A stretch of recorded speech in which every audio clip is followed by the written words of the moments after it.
Terunya mengenal siklus lisogenik. Disusun oleh kelompok 5. Yang pertama ada Alvinus Dinesya Putra, yang kedua ada Anugrah Januar Priyatna, yang ketiga Zumarza Aditya Hidayat, yang keempat Prayoda Wisnu Pratama. Siklus lisogenik pengertian.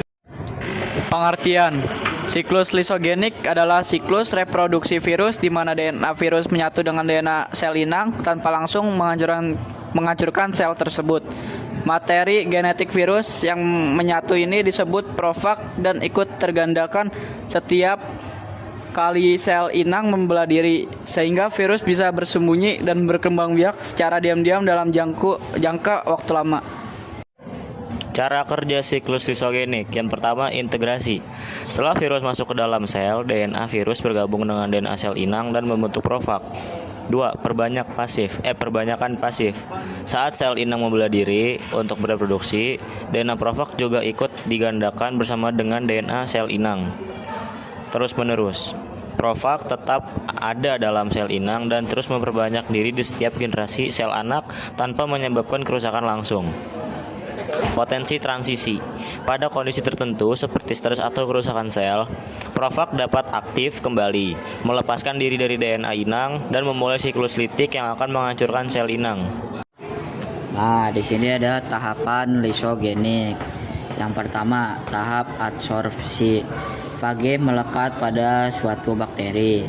Nah, yang kedua, tahap penetrasi. DNA fage dimasukkan ke dalam sel inang. Yang ketiga, DNA fage disisipkan pada kromosom sel bakteri atau bisa disebut profag. Yang keempat, kromosom yang telah tersisip profag mengadakan replikasi yang terjadi terus-menerus selama ada pembelahan sel. Yang kelima, pada kasus yang jarang terjadi, profag dapat memisah diri dari kromosom sel bakteri untuk memasuki siklus litik. Dampak 1. Materi genetik virus masuk ke DNA inang. DNA virus disebut profag menyatu dengan DNA sel inang. Akibatnya sel inang membawa gen virus di dalam kromosomnya. 2. Tidak langsung merusak sel inang. Berbeda dengan siklus litik, pada siklus lisogenik sel inang tidak langsung mati. Virus berada dalam keadaan laten, tidak aktif sehingga infeksinya bisa tersembunyi. 3. Menurunkan gen virus keturunan sel inang ketika sel inang membela diri. DNA virus juga ikut mengganda. Akibatnya semua sel turunan mengandung DNA virus. 4. Berpotensi berubah menjadi siklus litik.